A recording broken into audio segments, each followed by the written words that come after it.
So I wake up, I brush my teeth, get up a shower, and get myself ready for the day. Hop on my PC, edit a couple videos, the usual. The biggest thing that takes up most of my time isn't editing videos, making thumbnails, or really anything along those lines, or real life tasks. It's managing my roleplay server. First of all, I have to check the whitelist application channel because, well, a lot of people apply every single day. Hundreds of people. The server has 20,000 members. At least it hit 20,000 about a week ago, and it's already 350 members above that now. So with over 1,100 whitelisted members, it can get kind of busy. So check all the applications, run through all those, see if anyone's applied for police, maybe fire and rescue, DOJ, maybe even EMS, or maybe staff. Who knows? There's a lot more to go through. That's just some of them. And then just scroll down so I can check on our tickets. We get tickets every single day. A lot of tickets constantly. There is no short end to those. And 9 times out of 10, they get closed because they were opened for no reason. Or the reason they were opened for because of some issue between members. There's no proof, like usual. It's just people that got dealt the hand they didn't want dealt in roleplay, so of course they don't like that, and that's how that goes. Occasionally make a few announcements letting players know that for new players we have stuff in our shop so that it supports the server and keeps the server going, as well as helping out new players. Maybe a few activity announcements here and there just to keep the community engaged. And after that would be heading to general chat, where our public space for the community is. This is where everybody talks, chills, and just kind of talks about really whatever. Except the majority of what's usually said here isn't hello or who wants to hop on. No. This is where everyone comes to just say the same old thing. So I join. Now, you might be thinking, well, wait, what? That's not too bad, right? It wouldn't be if the second you join, it didn't tell you, hey, @user, read, and then pinging the how to join channel. Well, it can't be that bad, right? Usually it actually is that bad because we get people joining saying, how do I join? We tell them where to read, and then they just say, how do I join again? Honestly, I've been doing this for a few years now. Either they're trolling us or they genuinely cannot read. I don't know what it is, but who knows. Occasionally taking a look through the server suggestions channel just to see what people of the community have tried to see if we could add anything new. Maybe usually just, hey, add some new cars or new drugs to the server, that kind of thing. And then check staff chat for a little bit, see what all my staff team is up to. Usually just timing people out and talking about brain rot. And then beyond that is the session alerts. We double check that, well, there's a session going every day. Gotta make sure there's a roleplay going constantly, otherwise it's like a tiger without any food. Check through all the roleplay channels, make sure everything's up to snuff, and that's about it. Beyond that, it's about it. However, it does get pretty trivial every day, because in my server I do go through staff members quite frequently, which you might take that as, hey, does that mean that you're just a bad owner and some shady's going on? I would totally understand if that's your immediate go-to, except to give some clarity to that, people don't know how to handle power at all. Anything above just any amount of authority over others, people usually let it get to their head and they think that their word is now rule, which it isn't. Something a lot of previous staff members and players in my server don't really enjoy too much is I treat everyone exactly the same. And if you're a normal person, you probably think, well, what's wrong with that? That seems fair and normal. It is, except when the person who's being treated equally is a staff member who's power hungry and abusing the rules, their abilities, and so on and so forth. Then being treated equal isn't so great because they realize that just because they can't get away with doing that kind of crap, sadly.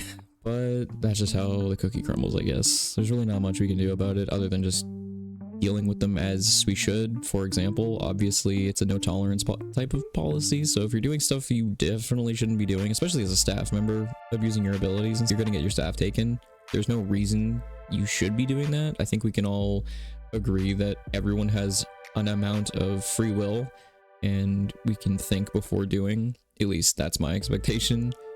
I could be wrong. However, people are people, and you're gonna get some good ones and some bad ones. And of course, with it being a GTA 5 roleplay server, there's gonna be a lot of bad ones. People have a really weird thing about power and their ego, and it's just weird to me since it's online. Most of these people have a lot of anonymity, and maybe anonymity is the problem, I'm not sure, but again, just food for thought. Overall though, it's great running a server like this. It has boasted one of the coolest communities I've literally ever been a part of ever, unironically my own. Seriously, I've had a lot of fun with everyone in here over the years. It's been absolutely like a blast. All issues aside, every server, every community out there is going to have issues. That's just unavoidable. But being able to say that I'm the lead for something this amazing is kind of cool. Not trying to toot my own horn, but it's been pretty cool meeting all these different people, and I gotta say, it's been really interesting over the years. It's had its ups and downs, but can't lie, the RP is just like no other. If you guys are on console and you have no idea what I'm talking about, and you're like, what the heck is GTA 5 RP? Well, I wouldn't believe you if you didn't know what that was. But if you didn't for some reason, obviously it's where people hop on GTA 5 and play the role of either cops, gang members, regular civilians, and so on. Except in a server, it's a bit more lined up. There's rules and regulations and guidelines just to keep everything fair and, well, running smoothly. Which you might think, well, rules in a video game about breaking rules, that's kind of weird, right? It could be. If those rules aren't set up correctly and they're kind of terrible, then totally agree with you. But here, it makes everything actually fair when everyone's following them and you are all able to equally enjoy the experience with each other. It makes for some absolutely insane memories. The great thing about it is joining is free. I don't know why, but a lot of roleplay servers now cost money to join. I don't know what that's about. I've had people try and tell me that I'm running a pay-to-play server, which I, for a long time, had no clue that that was actually real until I went and actually did a bit of research. And there's a lot of servers out there, even really notable ones, that charge money to play. To an extent, I could understand if you have hundreds of thousands of members in your server and they're all trying to join at once. At some point, you're going to have to like even the odds, but I think making it pay to play is kind of absurd. If you're making that much money off the server, well, just get more servers. Realistically, I think that's just the best way to go about it. With that being said, like I said, the server's not pay to play, so don't worry yourselves about that. It's never going to be an issue. However, one thing that people don't usually expect to hear is that it's PS5, which I understand the confusion if a roleplay server in GTA being console isn't really something that we all imagine to, well, work, but it actually does, and it works perfectly.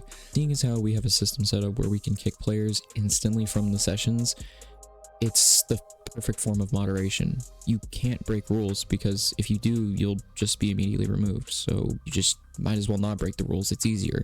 I understand that a lot of people might have this weird idea that the rules are a weird restriction from fun, but it's not. Like I said, it keeps a balanced state of things that allow everyone to have the same fun experience. Because, for example, if anyone could come up to you in the roleplay and just rob you for no reason and you had to do it, well, that would be really unfun. So of course we have things put in place to keep it balanced, if that makes sense. And that goes with everything. And we're already prepared for the launch of GTA 6, and the roleplay on there is going to be insane. So if you guys haven't already checked it out, go check it out. There's a link in the description, and the great thing about the server is it's only 13 plus, and you might also be kind of cautious about that, seeing as how, wait, what if a bunch of children are running around? Wouldn't that make it super immature and unfun? No. If people are acting immature, then we take care of it. Like I said earlier in the video, we have a zero tolerance policy.